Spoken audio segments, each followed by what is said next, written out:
இப்போ நேற்று நடந்த அந்த ஃபயர் கிராக்கர் இன்சிடெண்ட்டில் மொத்தமாக 25 பேர் இறந்திருந்தாங்க.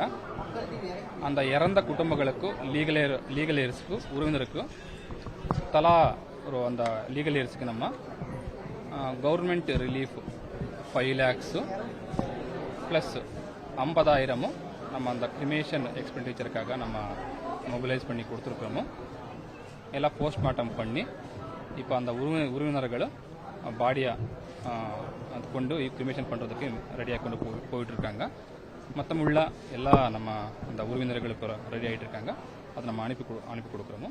ப்ளஸ் இந்த 6 பேஷண்ட்ஸும் பர்ன் இன்ஜில் இருக்கிற ஒரு ட்ரீட்மெண்ட் போயிட்டுருக்கு. ப்ளஸ் 2வது எக்ஸ்ப்ளோஷனில் நடந்த அந்த விபத்தில் காயப்பட்ட காயல்களுக்கு கூட நம்ம இப்போ இந்த ட்ரீட்மெண்ட் போயிட்டுருக்கு. இதெல்லாமல் நமக்கு ஒரு மெம்பருக்கு இப்போ நமக்கு பிஎம் ரிலீஃப் ஃபண்ட்லேருந்து 2 lakhs அனௌன்ஸ் பண்ணியிருக்காங்க. அது கூட அது அந்த எந்தெந்த நமக்கு டாக்குமெண்ட்ஸ் வேணுமோ, இப்போ டெத் சர்டிஃபிகேட்டு, நம்ம வாரிசு லீகல் சர்டிஃபிகேட்டோ அது உடனே பண்ணி அதுவும் அனுப்பி கொடுக்குறோமோ. அது சீக்கிரம் வர மாதிரி நம்ம அது பார்த்துக்கிறோமோ.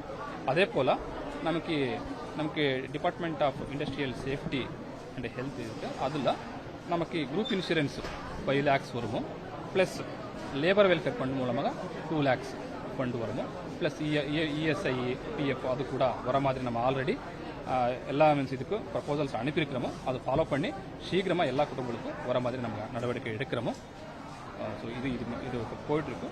ப்ளஸ் நமக்கு இப்போ குழந்தை இருக்காங்க, ஒரு பேரண்ட் இறந்துருந்தாங்கன்னா அந்த படிக்கிற குழந்தைக்கு மாதத்துக்கு 2,000, 2 பேரண்ட்ஸ் இறந்துருந்தாங்கன்னா 4,000 ஃபண்டு கூட அது கூட நமக்கு கவர்மெண்ட் அனௌன்ஸ் முன்னாடி ஸ்கீம் இருக்கும்.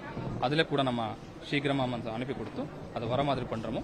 இன்னும் என்னென்ன தேவைகள் இருக்கோ, என்னென்ன ஒர்க் மீன்ஸ் என்னென்ன இது பண்ணுறாங்க, ஜாப் எம்ப்ளாய்மெண்ட் ஆப்பர்ச்சுனிட்டிஸோ, படிக்கிறதுக்கு ஹெல்ப்போ இது பண்ணி கொடுக்குறோமோ.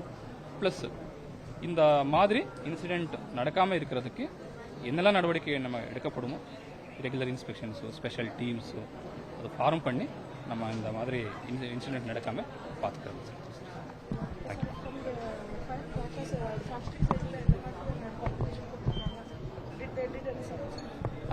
அந்த அசோசியேஷன்ஸு, இந்த மேனுஃபேக்சர்ஸ் அசோசியேஷன்ஸு, ஃபயர் அசோசியேஷன் இருந்து அந்த லேபர் வெல்ஃபேருக்காக அவர் ரெகுலர்லி மீன்ஸ் இந்த மாதிரி கஷ்ட காலத்தில் இந்த மாதிரி இன்சிடென்ட் நடக்கும்போது பார்ப்பாங்க. அதே மாதிரி நம்ம அவருக்கு கூட நம்ம வேண்டுகோள் வச்சிருக்கிறோமோ. நீங்கள் நம்ம லேபர் வெல்ஃபேருக்காக இது ஒரு தனிப்பட்ட ஒரு விபத்தாக பார்க்காம, ஒரு நம்ம தொழிலாளர்கள் நமக்காக தான் வேலை பண்ணி இந்த விபத்தில் இறந்துருக்காங்க, அவருக்கு உதவி பண்ணி கொடுங்கன்னா நம்ம வேண்டுகோள் பண்ணியிருக்கிறோமோ. அவரும் பண்ணி கொடுக்குறோமா சொல்லியிருக்காங்க. ஸோ அது மூலமாக அது என்ன பண்ணி கொடுக்குறோமோ அதை ஃபாலோ பண்ண சொல்லியிருக்காங்க. நம்ம எஸ்பி சார் தலைமையிலமா ஸ்பெஷல் டீம்ஸ் போட்டிருக்காங்க. அது ஆல்மோஸ்ட் அந்த இது போயிட்டுருக்கு, இன்வெஸ்டிகேஷன் போயிட்டுருக்கும். அரெஸ்ட் பண்ணுறதுக்கு எல்லா நடவடிக்கை எடுத்துகிட்டு இருக்கோமோ. கண்டிப்பாக மீன்ஸ் அரெஸ்ட் பண்ணி தக்க நடவடிக்கை எடுக்கும். இல்லை, காலையில் கூட நம்ம மானிட்டரிங் ஆஃபீஸர் சார் வந்தாங்க. நான் சார் கூட தலைமையில் நாங்கள் போயிட்டு வந்தோமோ. ஸோ நம்ம ஃபயர் அண்ட் ரெஸ்கியூ டீம் அங்கே இருந்தாங்க. சரி, இப்போதைக்கு இல்லைன்னு சொன்னாங்க. பட் ஆனாலும் பப்ளிக் நமக்கு ஈவினிங் வந்து நமக்கு ஒரு இருந்தானு சொன்னாங்க. ஸ்டார்ட் பண்ணியிருக்காங்க. கிராஜுவலி பண்ணி முடிச்சு அது திருப்பி நம்ம நடவடிக்கை